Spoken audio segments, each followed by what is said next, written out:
binigyan na, isinailalim na sa Witness Protection Program yung tatlong engineers ng DPWH ng Bulacan. Si dating District Engineer Henry Alcantara, si dating Assistant District Engineer Bryce Hernandez, at si Engineer JP Mendoza. Yun, walang masyadong hindi masyadong kumukontra ang publiko doon, nabigyan ng proteksyon sa Witness Protection Program. Pero inanunsyo ni Secretary of Justice Boying Rimulya, pati yung mag-asawang Diskaya kasama. Bakit kaya? Nasa ilalim na ng Witness Protection Program o WPP ng Department of Justice ang tatlong dating opisyal ng Department of Public Works and Highways o DPWH na sina Henry Alcantara, Bryce Hernandez at JP Mendoza. Bukod sa kanila, kasama na rin sa WPP ang mag-asawang Curly at Sara Diskaya. Obligado na ang DOJ na bigyan sila ng proteksyon o pangalagaan ng kanilang seguridad. Ayon sa DOJ, kailangan nila ang kooperasyon ng mga ito sa investigasyon sa maanumalyang issue ng flood control projects. They're showing their good faith. Pinapakita nila na gusto nila talaga magsabi ng totoo. At ito'y kanilang sinasabayan ng mga dokumento at mga notes. Yung Witness Protection Program ng Department of Justice, binigyan na ng protection. Kaya protected witnesses na yung mga officials ng DPWH na naging nagbigay na ng kanilang mga testimonya, nalalaman, magko-cooperate na sa gobyerno. Si dating District Engineer Henry Alcantara, si dating Assistant District Engineer Bryce Hernandez at yung dating Engineer JP Mendoza. Okay, linagay na sila sa Protected Witnesses Program, Witness Protection Program.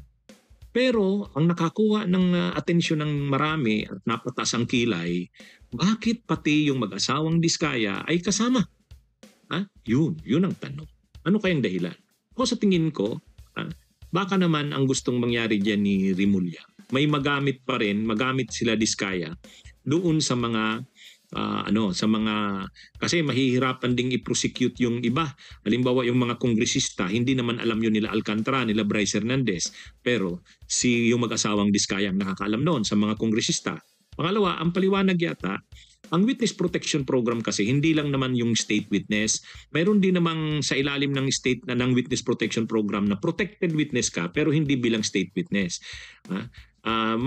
Baka sa ibang forma ng Witness Protection Program, hindi as state witness. Anyway, kalalabas lang kasi ng balita, wala pang masyadong paliwanag. Hihintayin natin. Pero yun na nga, ang Witness Protection Program, WPP, isang batas yan. Ang programa ng Witness Protection Program, maraming components, maraming klase. Yung state witness, isa doon. In fact, kapag ginawa ka ng state witness, mataas na level na yan ng programa ng Witness Protection Program. Pero pwede naman kasi, katulad ni Escorial. Naalala niyo si Escorial? Yung gunman, yung pumatay mismo kay Percy Lapid, nag-cooperate siya sa gobyerno. Pero hindi siya ginawang state witness. Tuloy pa rin ang kaso sa kanya. Diba? Yun yung si Escorial, kahit umamin siya na siya yung pumatay at magko-cooperate na siya, tinuro niya na kung sino mga nag-hire sa kanya, nag-umuto sa kanya, pero hindi siya ginawang state witness. Bakit? Kasi kinasuhan pa rin siya. Bagamat pinagaan yung mga sa kanya, yung sentensya sa kanya, papagaanin yan kasi may mga mitigating may mga pampagaan.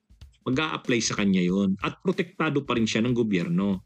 Kasi nagko-cooperate na siya. Pero dahil hindi naman siya state witness, bakit hindi siya nag-qualify sa state witness? Kasi hindi mo masasabing hindi siya most guilty. Siya nga yung trigger man, siya nga yung pumatay. Di ibig sabihin most guilty siya. Kumbaga siya yung malaki ang participation doon. Siya ang pumatay mismo Kaya hindi siya nag-qualify sa state witness. Pero protected witness pa rin siya. Parang ganyan din siguro ang mangyayari dyan sa Diskaya.